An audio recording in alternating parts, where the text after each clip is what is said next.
میرے دوست، عبادت اللہ کے لیے کی جائے اور جینا اس کے بندوں کے لیے۔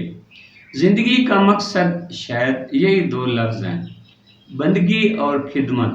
سوچیے، اگر میں عبادت اس نیت سے کروں کہ مجھے جنت مل جائے یا دوزخ سے نجات ہو جائے تو یہ ایک لین دین ہے، ایک سودا ہے۔ مگر اگر میں سجدہ اس لیے کروں کہ میں پیدا ہی اس لیے ہوا ہوں کہ اس کی عظمت بیان کروں، اس کی ربوبیت کا اقرار کروں، تو پھر کیفیت بدل جاتی ہے۔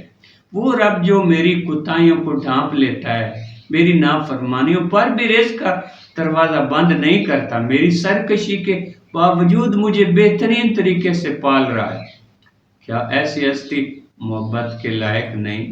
جب بندہ اس جذبے سے عبادت کرتا ہے تو وہ گناہ و ثواب کے حساب سے اوپر اٹھ جاتا ہے، وہ جنت کے لالچ اور دوزخ کے خوف سے آزاد ہو جاتا ہے۔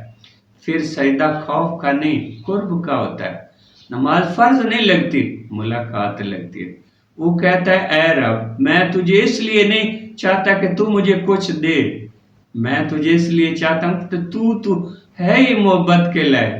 یہ خالص عبادت ہے، بے غرض، بے شرط، اور شاید یہی وہ لمحہ ہے جہاں بندہ قریب ہو جاتا ہے۔ قرب کا مطلب فاصلہ کم کرنا نہیں، احساس کا بڑھ جانا ہے۔ جب بندہ خلوص سے جھکتا ہے تو رب اس کی طرف متوجہ ہوتا ہے۔ یہ متوجہی لفظوں میں نہیں آتی، دل میں اترتی ہے۔ یوں لگتا ہے جیسے رب نے اپنے سینے سے لگا لیا، کوئی شور نہیں، کوئی اعلان نہیں، بس ایک سکون، ایک اطمینان۔ اور یہی تخلیق کا مقصد ہے کہ بندہ خود کو پہچان لے، اپنی کمزوری، اپنی محتاجی، اپنی حقیقت، کیونکہ جس نے اپنے آپ کو پہچان لیا، اس نے جان لیا کہ وہ خود سے کچھ نہیں اور سب کچھ اسی سے ہے۔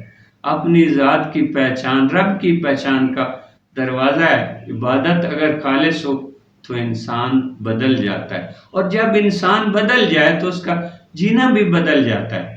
وہ بندوں کے لیے آسانی بن جاتا ہے، رحمت بن جاتا ہے، روشنی بن جاتا ہے۔ یہی اصل کامیابی ہے کہ بندگی اس کے لیے اور زندگی اس کے بندوں کے لیے۔